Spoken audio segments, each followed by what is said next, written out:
For 30 years, I poured every ounce of myself into raising my two girls, Jessica and Amanda.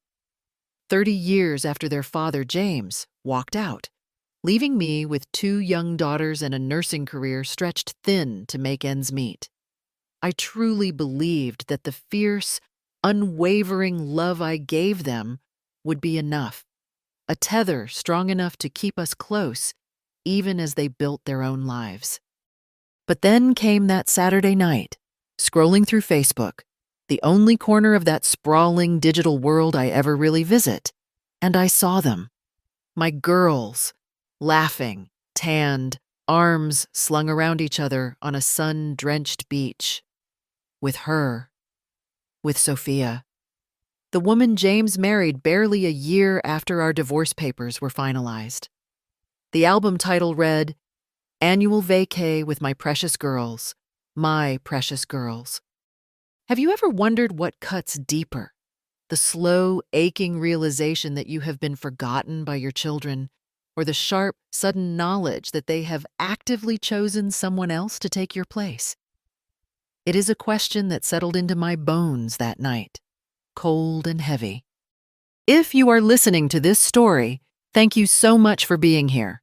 Let us know where you are joining us from in the world, and do not forget to subscribe to become part of our growing community.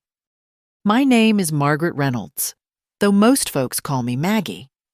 I am 69 years old now, a retired nurse, living in the same small house here in suburban Virginia, where I raised my daughters. It is quiet now, filled mostly with memories and the phantom echoes of their laughter. Pictures line the mantelpiece. Jessica's graduation from college, Amanda's wedding day, chubby grandbabies smiling gap-toothed for the camera. Theep Christmas cue, carefully saved, sit in a box in the closet. My life for so long revolved around them. After James left, well, there wasn't time or money for much else.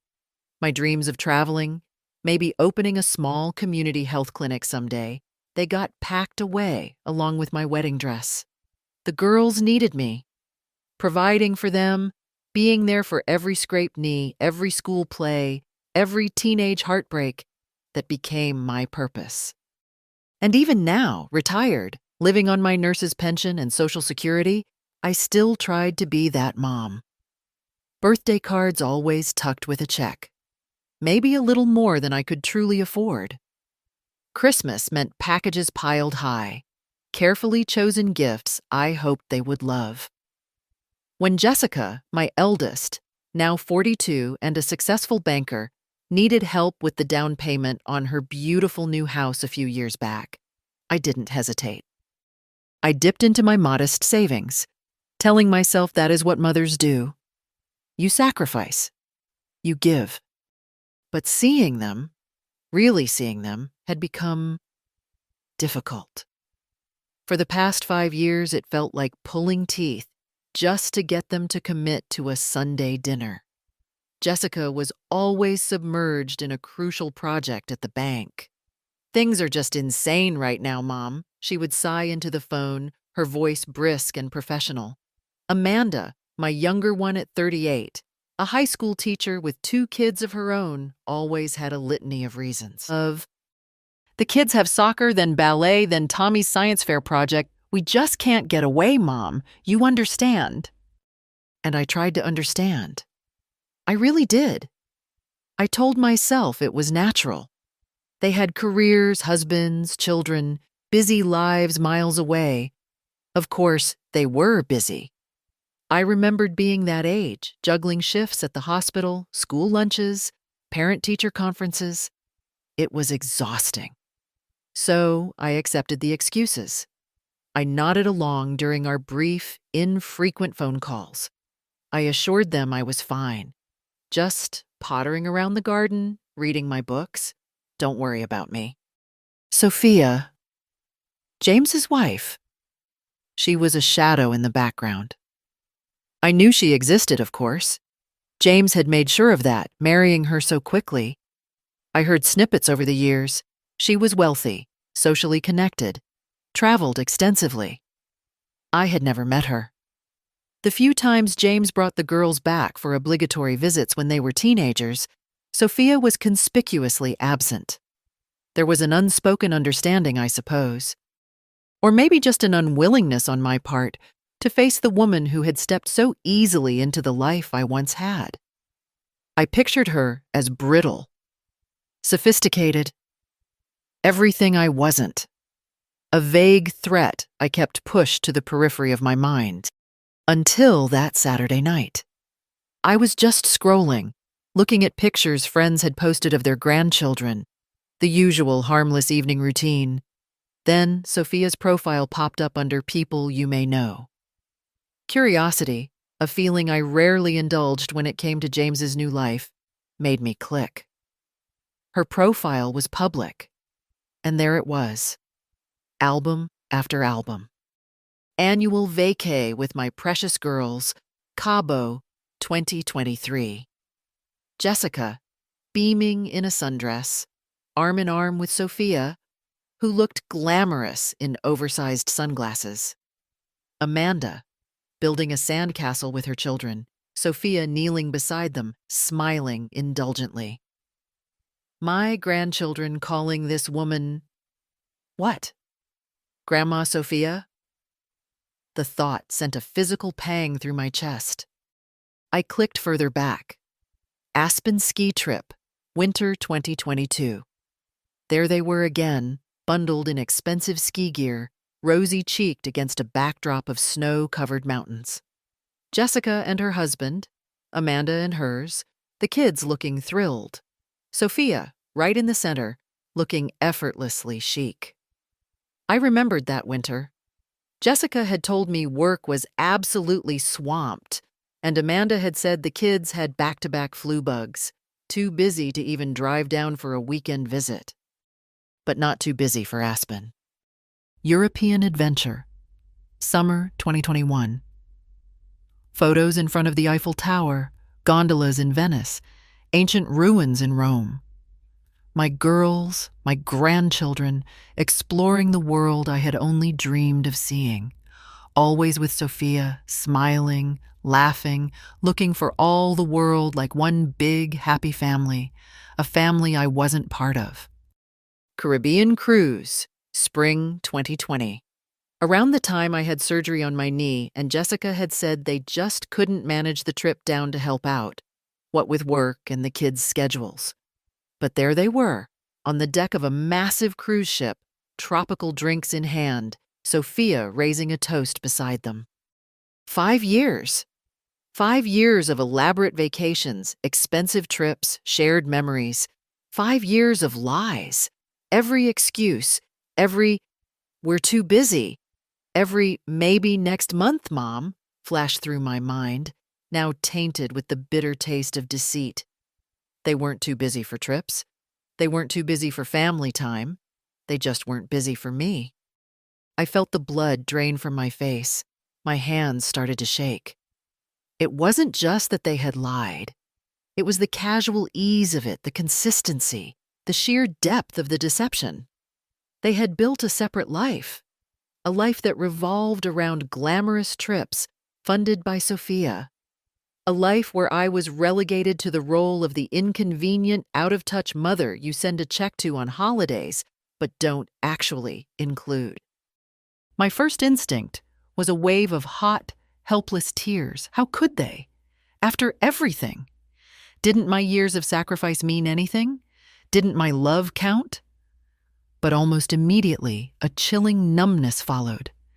Maybe they just tagged along. Maybe Sophia insisted, and they felt obligated because she was their father's wife? I grasped at straws, trying to find an explanation that didn't paint my daughters as deliberately cruel and manipulative. But the photos didn't lie. The smiles looked genuine. The captions overflowed with #, family time, and how blessed. This wasn't obligation. This was choice. Their choice. I closed the laptop, the cheerful glow of the screen suddenly unbearable. The house felt suffocatingly silent. The pictures on the mantelpiece seemed to mock me. The loving mother, the devoted daughters. It was all a facade, a story I had told myself because the truth was too painful to contemplate. What now? Call them? Scream? Demand an explanation? The thought exhausted me. What good would it do? They would just offer more excuses, more justifications. Maybe they would even turn it around, make it seem like I was the unreasonable one for expecting their time, for not understanding their complex lives. No. A confrontation felt pointless, hollow. The damage was done. The trust was shattered. What I needed wasn't an explanation from them. What I needed was help. Help to understand how I got here, how the daughters I poured my life into could treat me like a forgotten relic. Help to figure out how to live with this gaping wound in my heart. The next morning, after a sleepless night, I found myself walking towards the local church. Not for the service, but for the community bulletin board in the fellowship hall. I remembered seeing a flyer weeks ago, tucked between notices for bake sales and choir practice. Women's Support Circle, Finding Strength Together. At the time, I had glanced at it and thought, that's nice for someone else. Now it felt like a lifeline. Hesitantly, I took down the contact number. Making that call felt like admitting defeat, like acknowledging the profound loneliness that had settled over me. But staying silent, nursing this betrayal alone, felt even worse. I needed to talk to someone outside the painful tangle of my family. Later that week, I found myself sitting in a circle of women, mostly around my age, in a cozy room off the church library. One woman, Carol Mitchell, with kind eyes and a calm demeanor, introduced herself as a retired therapist who facilitated the group. When it was my turn to share, the story tumbled out, hesitant at first, then gaining momentum as the hurt and confusion poured forth. I didn't show them the photos, I just described the discovery, the years of excuses, the feeling of being replaced by Sophia. The women listened. No judgment, just quiet nods of understanding. Some shared their own stories of family struggles, of feeling invisible, of navigating complex relationships with adult children. For the first time since seeing those photos, I didn't feel entirely alone. Carol spoke gently after everyone had shared. "Margaret," she said, her voice soothing but direct, "your pain is valid. Feeling betrayed and hurt is completely understandable." She suggested something simple, yet radical. Before you decide on any big confrontation, perhaps consider writing them a letter. Not an angry one, just an honest one. Tell them you saw the photos. Tell them how it made you feel. See how they respond. Their reaction or lack thereof will tell you a lot. Writing a letter. It felt anticlimactic. Wasn't I supposed to demand answers? But Carol's suggestion resonated. Maybe understanding their reaction or non-reaction was the first step. Maybe, just maybe, I needed to know if there was anything left to salvage before I burned the bridge completely. "I've spent my whole life waiting for my daughters to come to me," I admitted to the group, my voice barely a whisper. Maybe it's time I understood why they seemed so determined to push me away. I decided I would write the letter. I wasn't sure what I expected, but a sliver of me, the mother part that refused to die, still hoped for something. An explanation, an apology. Anything but the silence I feared was coming. I thought I was prepared for the truth revealed in those glossy Facebook photos, but I had a chilling premonition that the reality behind them, the intricate web of choices and motivations, was far more painful than I could yet imagine. Writing that letter was one of the hardest things I have ever done. Guided by Carol's gentle prompts during our support group sessions, I tried to channel my hurt onto the page without letting anger or accusation take over. I typed it out carefully on my old desktop computer, the click-clack of the keys echoing in the quiet house. "My dearest Jessica and Amanda," I began, the words feeling formal and stiff. I wrote about stumbling upon the Facebook photos, about the shock and deep sadness that washed over me seeing them enjoying wonderful trips with Sophia during times they had told me they were simply too overwhelmed, too busy to manage even a short visit home. I didn't demand explanations. I simply stated how it made me feel: confused, excluded, and profoundly hurt. I ended by saying I loved them and hoped we could find a way to understand each other better. I reread it a dozen times, tweaking phrases, softening edges, trying to convey vulnerability without sounding weak or demanding. Finally, with trembling hands, I addressed 2 emails, attached the letter, and pressed send. Then, the waiting began. It stretched over days, each ping of my email notification sending my heart into my throat, only to deflate when it was just junk mail or a newsletter. Silence. A heavy, resounding silence from Jessica. From Amanda, 3 days later, a brief text message popped up on my phone. "Hi, Mom. Got your email. Crazy busy week here with parent-teacher conferences. Will call soon. Love you." Will call soon. The vague promise felt like another dismissal, a pat on the head. She acknowledged the email, but not its content. Not the pain I had carefully laid bare. It felt worse, somehow, than Jessica's complete silence. At the next support group meeting, I relayed the non-responses. Carol listened patiently. "Their silence or near silence speaks volumes, Margaret," she said kindly. "It suggests they are either unwilling or unable to face the discomfort of the truth you've presented. Perhaps Sophia's influence is stronger than you realized." She paused, then added, "While you wait, and perhaps regardless of their response, maybe this is a time to reconnect with Margaret. Before you were Mom, who were you? What brought you joy?" Her words sparked something. Nursing had been my calling, yes, but also my necessity. What did I enjoy? Vague memories surfaced. Hiking in the Blue Ridge Mountains before the girls were born, losing myself in a good book, the satisfaction of helping someone feel better. Carol encouraged me to explore those feelings, suggesting that pouring energy into myself wasn't selfish, but necessary for healing. Meanwhile, a morbid curiosity, fueled by hurt, led me back to Facebook. Not Sophia's page this time, but Jessica's.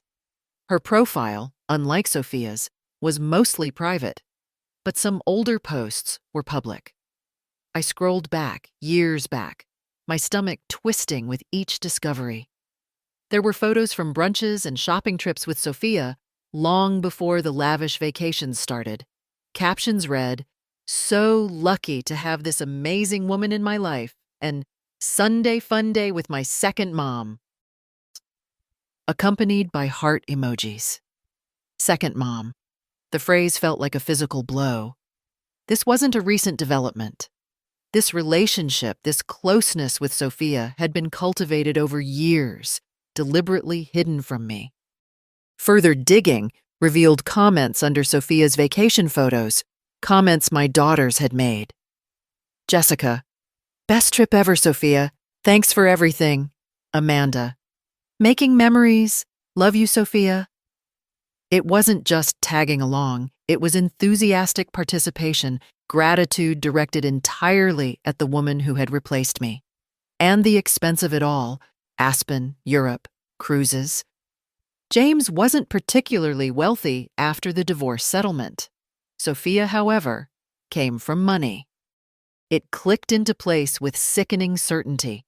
Sophia was likely funding these trips, buying my daughter's affection and loyalty with experiences I could never afford to offer. While I was sending checks scraped from my pension to help with their down payments and grandkid birthdays, they were accepting 5-star holidays from her. I felt like a fool. a used, discarded fool. The realization that I had been systematically excluded and replaced, not just forgotten, was a new level of pain. I shared this darker understanding with Carol and the group. The empathy in their eyes was a balm, but the ache remained. One woman, Martha, who had shared her own struggles with an estranged son, spoke up hesitantly. "Margaret," she said, "I think I met that Sophia woman once. At a big charity gala my husband dragged me to a couple of years ago." She was holding court, talking very loudly about her wonderful stepdaughters and how she basically raised them after their poor mother struggled. Martha flushed slightly. I remember thinking it was odd the way she talked, almost like she was staking a claim. Staking a claim. Yes, that felt right. Sophia hadn't just passively accepted the girls' attention, she had actively cultivated it, perhaps even positioning herself as the more capable, more glamorous mother figure, rewriting our family history in the process. And my daughters, seduced by the lifestyle, or perhaps feeling caught in the middle, had let her. That was the turning point. Hearing how Sophia presented the situation to others, how completely my role had been erased and rewritten, something shifted inside me. The hurt was still there, a deep, throbbing bruise.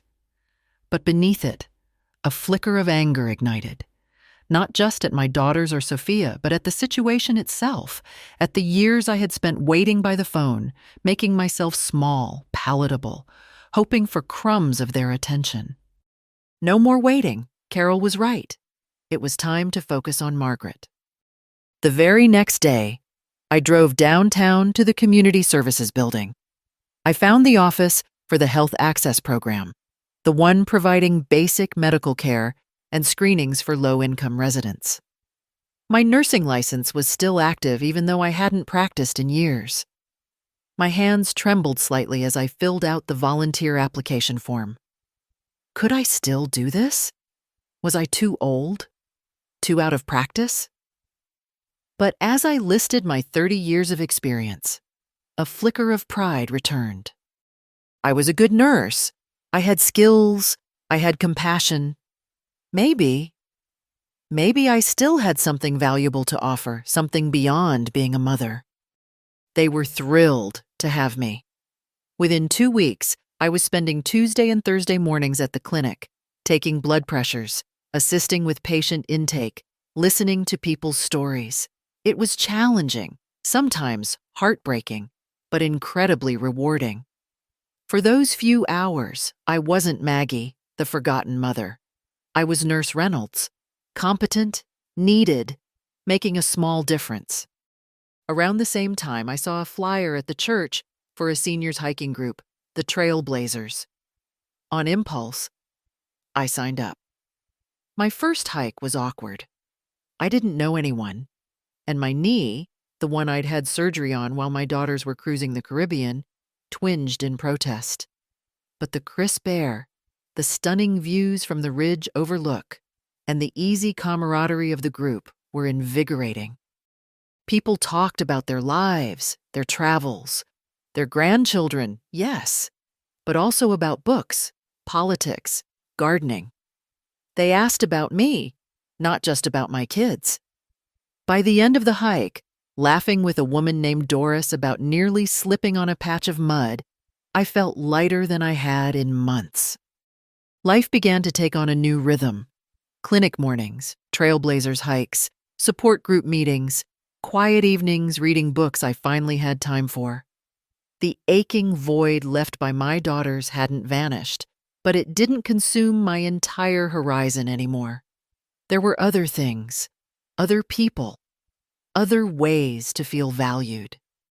Then, inevitably, the phone rang. It was Jessica. My stomach did its familiar anxious flip. Was this it? Was she finally calling about the letter? "Mom?" Her voice was tight, annoyed. "I was just looking at my bank statement. Did you forget to send the check this month for Timmy's birthday?" I gripped the phone. speechless for a moment. She hadn't forgotten the letter. She had chosen to ignore it completely. The only reason she was calling was about money, the casual entitlement, the complete disregard for the pain I had expressed. It was breathtaking. Something snapped. Not loudly, but decisively. The years of carefully managed responses, of swallowing my own needs, fell away. "No, Jessica," I said, my voice surprisingly calm and steady. "I didn't forget. I've decided to make some changes to my budget." "Changes? What changes? Mom, we count on that. Timmy's party is next week. I already ordered the cake." The indignation in her voice was palpable. "Well, perhaps Sophia can help with the cake," I replied, the words out before I could stop them. It wasn't sarcastic, just factual. A sharp intake of breath on the other end. "What is that supposed to mean?" "It means," I said, finding a strength I didn't know I possessed, "that my financial priorities have shifted. I'm saving for some things I want to do now." "Things you want to do?" She sounded genuinely baffled, as if the concept was alien. "Like what?" "Like living my life, Jessica," I said softly. "I need to go now. Goodbye." I hung up before she could reply, my hand trembling slightly, but my heart strangely calm. I had finally drawn a boundary. The fallout wasn't immediate, but I felt the chill deepen. A few weeks later, Amanda posted a new photo on Facebook.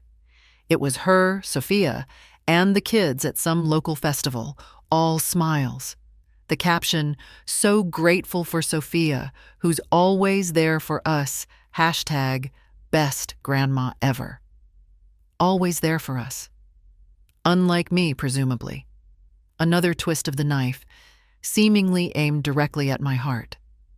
Did Jessica tell her about our phone call? Were they closing ranks? The lowest point came during a planned family Zoom call for my nephew's birthday. I logged on, forcing a smile, determined to be pleasant for my sister's sake. During a moment when several people were talking at once, I heard Jessica's voice, slightly muffled but distinct, talking to someone off-screen, likely her husband. "Ugh, Mom's on. Try to keep it short. You know how she just likes to complain about being lonely. We're too busy for that drama." Too busy for that drama. My desire to be included, my carefully expressed hurt, reduced to drama. My loneliness, a direct result of their choices, dismissed as mere complaining. In that moment, staring at the Brady Bunch squares of smiling family faces on my screen, I felt utterly, devastatingly alone and invalidated. Was this my fault? Had I been a bad mother? Had I somehow driven them away, first to their father, then to Sophia? Later that week, tearfully recounting the Zoom incident to Carol, she shared something she had hesitated to mention before. "Margaret," she said gently, "something's been on my mind. Years ago, shortly after James remarried, Sophia actually tried to contact you. She called the hospital, left messages. She said she wanted to meet you, to find a way to co-mother the girls, as she put it." I stared at her, stunned. I had no memory of this. Or perhaps I did? Vague recollections surfaced of curt messages relayed by colleagues, messages I had dismissed instantly, raw from the divorce and James's swift remarriage. The idea of co-mothering with the woman who had taken my husband felt insulting, impossible. Had I shut a door back then that led indirectly to this? I think I remember, I stammered. I was so hurt, so angry at James. I couldn't imagine even being in the same room with her. I told my colleagues not to pass on any more messages.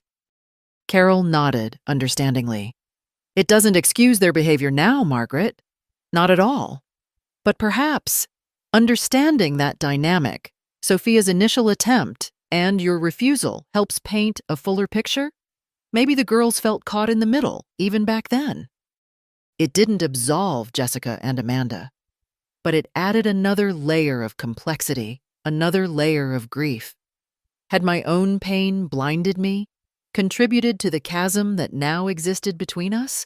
The thought was deeply unsettling. I felt lost in a fog of regret and what-ifs. But the support group, my volunteer work, the trailblazers, they anchored me. My friends there didn't care about my family drama. They cared about me. They celebrated my small successes at the clinic, admired my newfound stamina on the trails. They reminded me that my worth wasn't solely defined by my role as a mother. Slowly, painfully, I began to pull myself out of the darkness. I realized I couldn't change the past. I couldn't force my daughters to love me or value me or choose me. Holding on to the anger and hurt was only poisoning myself. What I could control was my own life, my own choices, my own happiness moving forward. I sat down and wrote another letter. This one wasn't for Jessica or Amanda. It was for me. I wrote about my strengths, my resilience, my rediscovered passions. I wrote that I deserved love and respect, whether it came from my children or not. I acknowledged the pain but refused to let it define me. I sealed it in an envelope labeled Margaret's Declaration of Independence and tucked it into my journal. My path forward became clearer. I wouldn't chase after Jessica. Her choices were made. But Amanda had shown a flicker of conscience, however small, with that brief text. Maybe, just maybe, there was still an ember of connection there. I decided I would visit her, not to plead or demand, but to show her the woman I was becoming, to let her see firsthand that I was no longer the forgotten mother waiting by the phone. I was Margaret Reynolds, standing on her own 2 feet, building a new life. I booked a train ticket to Richmond for the following weekend. As I packed my small overnight bag, a sense of calm determination settled over me. I didn't know what would happen when I saw Amanda, but I knew, walking up to her door, I wouldn't be carrying the weight of expectation. I would be carrying myself, whole and healing. Life began to take on a new rhythm, centered around my volunteer shifts at the clinic, the invigorating hikes with the trailblazers, and the comforting solidarity of my support group. The ache left by my daughter's absence hadn't disappeared, but it no longer consumed my entire horizon. There were other things, other people, other ways to feel valued and useful in the world. I was starting to rediscover Margaret, the woman who existed before and now alongside the identity of mom. Then inevitably the phone rang one evening. Caller ID showed Jessica's name. My stomach performed its familiar anxious clench. Was this it?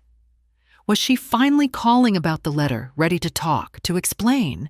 A fragile tendril of hope unfurled within me, despite everything. Mom? Her voice wasn't warm or apologetic. It was tight, clipped, tinged with annoyance.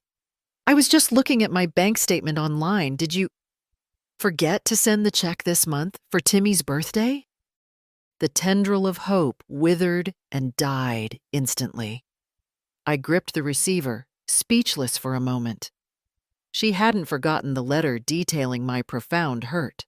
She had simply chosen to ignore it, to file it away as unimportant. The only reason for this call, after weeks of silence following my raw vulnerability, was money. The casual entitlement, the complete lack of acknowledgement for the pain I had shared. It was breathtaking.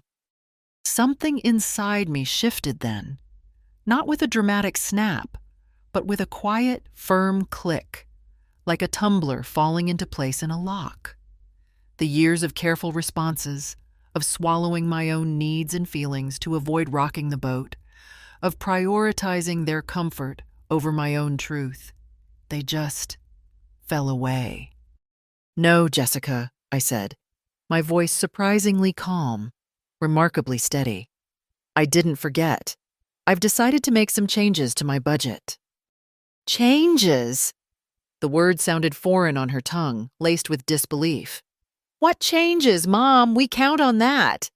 Timmy's party is next week. I already ordered the expensive superhero cake he wanted. The indignation was palpable, as if my modest check was an entitlement, not a gift freely, perhaps foolishly given. Well, I replied, the words emerging before I could second-guess them, perhaps Sophia can help with the cake this year.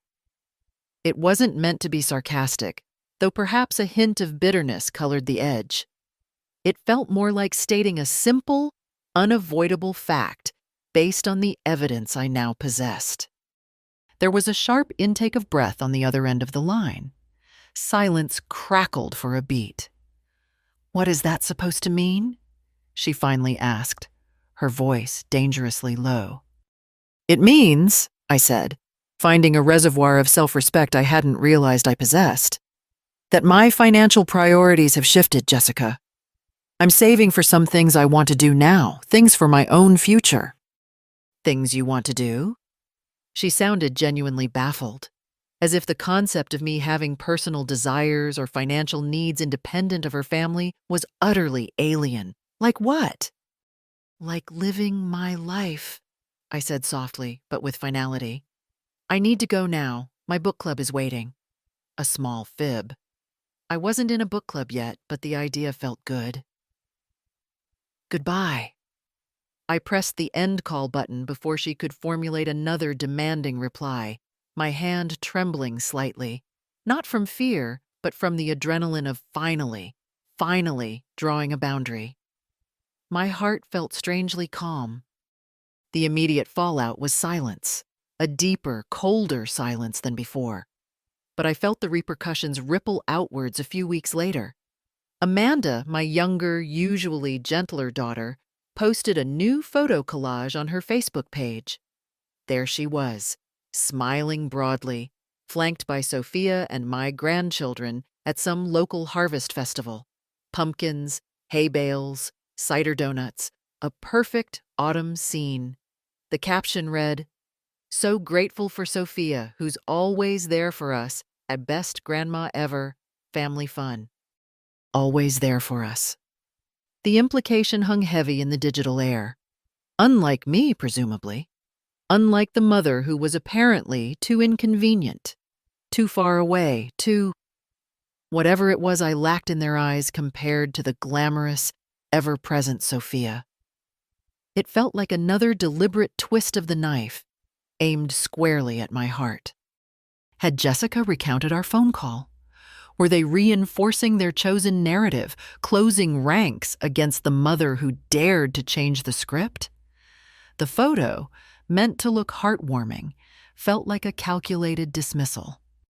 The absolute lowest point, the moment that truly plunged me into darkness, arrived during a planned family Zoom call. It was for my nephew's birthday, my sister's son. I dreaded it, but felt obligated to show up, to maintain some semblance of normalcy for my sister's sake. I logged on, pasted a pleasant expression on my face, and navigated the awkwardness of virtual small talk. During a chaotic moment when several people were talking over each other, trying to get the birthday boy's attention, I heard Jessica's voice. She must have thought her microphone was muted, or perhaps she simply didn't care. She was speaking to someone off-screen, likely her husband Dan. Her tone was exasperated. "Ugh, Mom's actually on this time. Try to keep your interactions short. You know how she just likes to complain about being lonely and wants us to feel guilty. We're way too busy for that drama." Too busy for that drama. My carefully articulated pain in the letter, my quiet withdrawal after years of rebuffs, my profound loneliness stemming directly from their choices. All of it reduced to manipulative drama. My feelings, my reality, completely invalidated and dismissed with casual cruelty. In that moment, staring at the grid of smiling family faces on my computer screen, A chasm opened beneath me. I felt utterly, devastatingly alone. Was I the failure here? Had I been a needy, complaining mother without realizing it? Had my own actions, my own personality, somehow driven them away, first to their father, and then inevitably to Sophia? The weight of self-doubt pressed down, heavy and suffocating. I clicked leave meeting, unable to bear another second. Tearfully recounting the Zoom incident to Carol and my support group later that week felt like lancing a boil. The shared understanding, the fierce maternal anger expressed on my behalf by women who got it, helped staunch the bleeding. It was then that Carol chose to share something she had held back, something that added yet another layer of painful complexity to the situation. "Margaret," she began gently, her kind eyes full of compassion, "there's something I probably should have mentioned earlier, but I wasn't sure if it was relevant or if it would just cause more pain. Years ago, shortly after James remarried Sophia actually tried to contact you repeatedly. She called the hospital where you worked, left messages with the switchboard, even sent a letter to your home address, though perhaps you never received it." I stared at her, dumbfounded. "Contact me, Sophia? Why?" "According to someone who knew her socially back then," Carol continued carefully, "Sophia claimed she wanted to meet you. She apparently felt the girls were caught in the middle and wanted to, in her words, find a way to co-mother them effectively, to present a united front of sorts." The air left my lungs. Co-mother? The phrase ignited a flicker of resentful memory. Vague recollections surfaced. Curt messages relayed by annoyed colleagues at the nurses' station. Messages I had brushed off instantly. That woman called again. Something about the girls. I had been so raw from the divorce, so consumed by the betrayal of James marrying someone else so quickly, so convinced Sophia was a homewrecker. The idea of co-mothering with her felt like a grotesque insult. I think I might remember," I stammered, the past swirling into focus. "Something about calls. I was so angry at James, at her. The idea felt impossible, degrading. I told my colleagues I didn't want to speak to her, to just say I wasn't available." I had shut it down completely, buried the memory under layers of hurt and pride. Carol nodded slowly. "Your reaction was completely understandable given the circumstances, Margaret. Feeling hurt and protective of your role was natural. And it certainly doesn't excuse their behavior now, turning their backs on you and deceiving you for years. Not at all." She paused, letting the weight of it settle. "But perhaps understanding that dynamic, Sophia's initial attempt, however clumsy or potentially self-serving it might have been, and your understandable refusal to engage, perhaps it helps paint a fuller picture. Maybe the girls, even back then, felt pulled in two directions, and Sophia, unable to connect with you, focused solely on winning them over. It wasn't an excuse for Jessica and Amanda. It didn't absolve them of the lies, the cruelty, the abandonment. But it did add a layer of tragic complexity. Had my own pain, my own refusal to even consider contact with Sophia all those years ago, inadvertently created a vacuum that she eagerly filled? Had I, in my righteous anger, unknowingly contributed to the very alienation I now mourned? The thought was deeply unsettling, a tangled knot of regret added to the already heavy burden of grief. I felt lost in a fog of what-ifs and roads not taken. But even as I wrestled with this new, uncomfortable piece of the puzzle, the foundations I had started building held firm. My work at the clinic, the friendships forged on the hiking trails, the unwavering support of Carol and the women's circle, these things were real, tangible anchors in the storm. They reminded me that my worth wasn't solely defined by my fractured relationship with my daughters. Slowly, painfully, sitting with the hurt, the anger, the regret, and the self-doubt, I began to pull myself out of the darkness of that Zoom call revelation. I couldn't change the past. I couldn't undo my refusal to speak to Sophia 15 years ago. I couldn't magically erase the choices my daughters had made.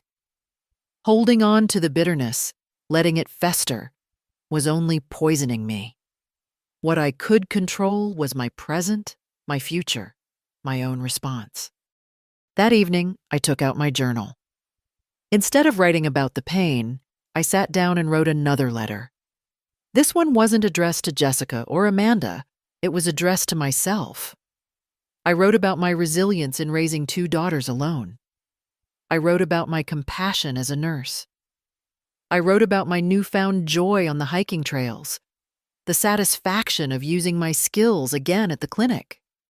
I wrote that Margaret Reynolds, at 69 years young, deserved love, respect, and happiness, whether it came from her biological children or not. I acknowledged the deep wound they had inflicted, but firmly stated it would not define the rest of my life. I sealed the letter in an envelope, labeled it Maggie's Declaration of Independence, and tucked it securely within the journal's pages. It felt like planting a flag on newly claimed territory, my own life.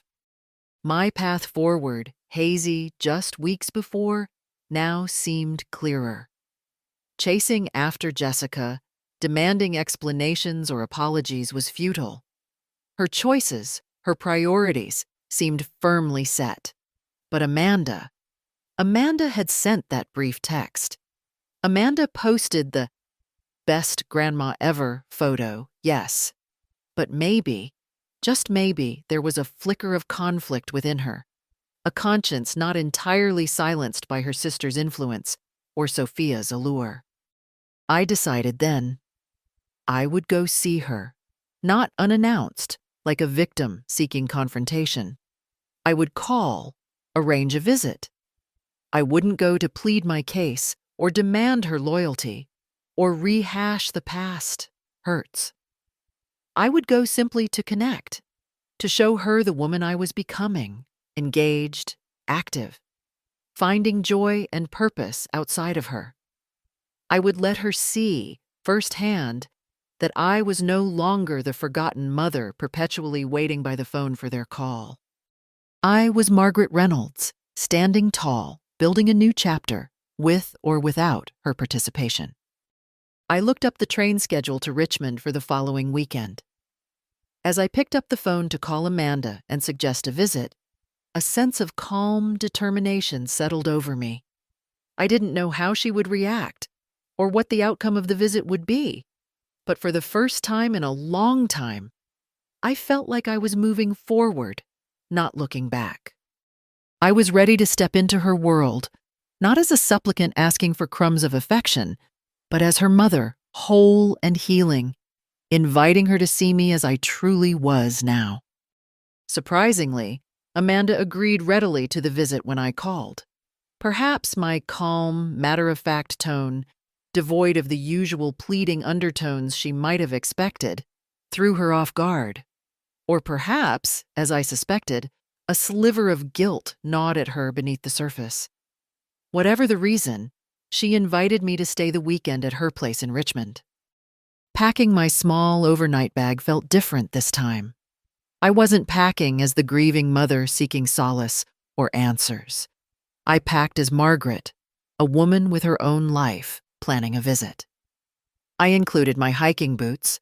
There was a state park nearby I wanted to explore, and the latest novel my support group friend Doris had recommended. I also tucked my journal, containing Maggie's Declaration of Independence, into the side pocket. Not as evidence, but as a personal talisman, a reminder of my own strength. The train ride down was peaceful. Watching the Virginia countryside slide past the window, I felt a sense of quiet anticipation rather than dread. I wasn't going into battle. I was simply going to present myself authentically and let Amanda react however she would. The outcome was less important than the act of showing up as my rediscovered self. Amanda met me at the station. She looked flustered, She hugged me awkwardly, a quick, tense embrace that spoke volumes more than words. As we drove to her suburban home, the conversation was stilted, filled with polite inquiries about the weather and surface-level updates about her kids' school activities. She didn't mention Jessica. She didn't mention Sophia. And she certainly didn't mention my letter or the missed birthday check. It was as if an invisible wall existed between us, built of unspoken truths and years of careful avoidance. Her home was lovely, impeccably decorated, a testament to the comfortable life she and her husband had built. My grandchildren, Timmy and Chloe, greeted me with the boisterous, short-lived enthusiasm typical of their ages before disappearing back into the world of tablets and video games. That evening, after a pleasant but superficial dinner with Amanda and her husband, Mark, I excused myself to unpack in the guest room. Alone, I took out my journal, rereading the letter I had written to myself. It grounded me. Later, as Amanda tucked her kids into bed, I sat in her quiet living room, not waiting for her, but reading my book. When she finally came downstairs, she seemed surprised to find me calmly reading, not hovering expectantly. She poured herself a glass of wine and hesitated before sitting opposite me. The silence stretched, less tense now, more uncertain. "So," she began, swirling the wine in her glass, "your hiking group sounds nice." "It is," I replied simply. "The views are wonderful, and the company's not bad either." I smiled faintly. "My work at the clinic is rewarding too. It feels good to be using my skills again." She nodded, avoiding my gaze. "Mom," she said finally, her voice low, about your email and the photos." I waited, keeping my expression neutral. It's complicated," she stammered, looking down at her hands. "Sophia, she's been very generous with the kids, with us, the trips. They were amazing opportunities. Opportunities I was never invited to share," I stated quietly, without accusation. "Just a fact." Amanda winced. "It wasn't like that exactly. Jessica, she felt, well, Sophia offers a certain lifestyle, connections. Jessica thinks it's important for her career, for Dan's." She took a large gulp of wine. "And Sophia, she doesn't ask for much in return. Not like—" She trailed off, flushing. "Not like a mother," I finished for her, the words gentle but clear. "Not like someone who might need support sometimes, or who might expect her children to visit her occasionally without needing a 5-star resort as bait." Tears welled in Amanda's eyes. "It sounds awful when you put it like that." "It felt awful, Amanda," I said softly, discovering it, feeling replaced. "We didn't mean to replace you," she insisted, though her voice lacked conviction. "It just sort of happened. Sophia made it easy. She planned everything, paid for everything. And Jessica, you know how persuasive she can be. She said it was easier this way, less drama, less obligation." Less obligation. There it was again.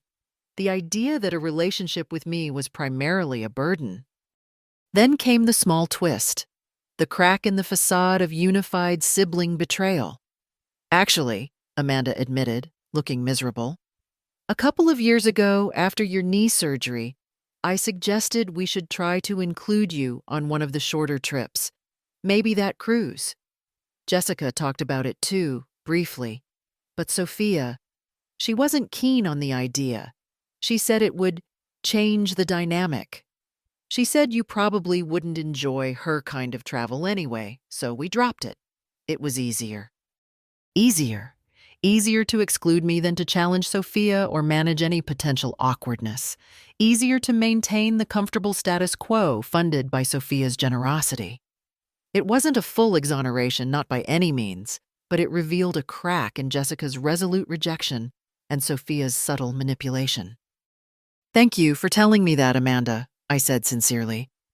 It didn't lessen the hurt, but it deepened my understanding. Look, I leaned forward slightly. I didn't come here for apologies, although hearing one wouldn't hurt. A watery smile flickered across her face. I came here because you are my daughter, and I wanted to see you. I wanted you to see me. The lies, the secrecy. They caused immense pain. I can't pretend they didn't. I paused, gathering my thoughts. I'm building a different life for myself now, Amanda. One filled with things that bring me joy and purpose. Volunteering, hiking, new friends. I'm learning to rely on myself. And part of that means accepting that I can't force you or Jessica to be the daughters I hoped you would be. That choice is yours. What do you want from me, Mom? She asked, tears now rolling down her cheeks. Honestly? Right now, I just want you to be honest. With me and with yourself. About what you want this relationship to look like going forward. No more hiding. No more excuses. I reached across and briefly touched her hand. I'm not issuing ultimatums, but I'm also not going back to being the waiting mother, accepting crumbs while you feast elsewhere. My time, my energy, my resources, my cease, they are valuable. I intend to invest them wisely from now on in people and activities that value me in return. She didn't have an immediate answer. We talked a little longer, the conversation circling around the edges of the hurt, the guilt, the complex loyalties. There were no dramatic declarations, no promises of change. But when I went to bed that night, something felt different. A measure of truth had finally been spoken between us. The rest of the weekend was pleasant. Subdued, but pleasant. Mark seemed relieved the emotional tension had lessened. The kids were kids. On Sunday morning, I went for a hike by myself in the nearby park, breathing in the fresh air, feeling the solid ground beneath my boots, reinforcing my own center. When it was time to leave, Amanda hugged me goodbye at the station. A real hug this time, longer and warmer. I'll call you, Mom, she promised. Really call. I'd like that, I said simply. Whether she would follow through remained to be seen. But I left Richmond feeling lighter. Not because I had achieved reconciliation, but because I had spoken my truth and stood firmly in my own worth.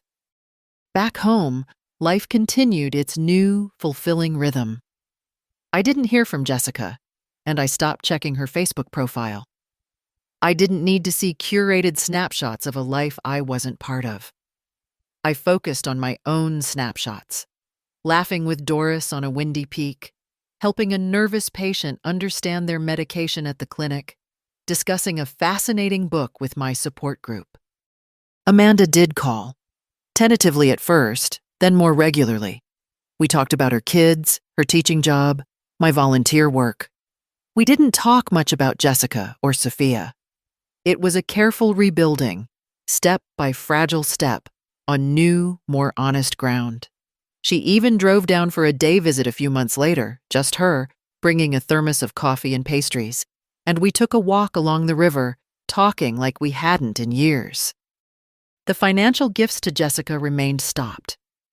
I heard through my sister that Jessica was furious, complaining about my sudden selfishness, but I felt no guilt. My savings were slowly recovering, and I started putting money aside for a real dream, attending a course on setting up community health initiatives. Maybe that clinic wasn't just a forgotten dream after all. One afternoon, sorting through old boxes, I came across one filled with photos from when the girls were young. Beach trips, birthday parties, simple backyard barbecues. For a moment, the old grief washed over me. Grief for the closeness lost, the effortless intimacy that seemed impossible now. I picked up a photo of me holding a toddler Amanda, both of us laughing. Then I saw the Facebook albums in my mind's eye.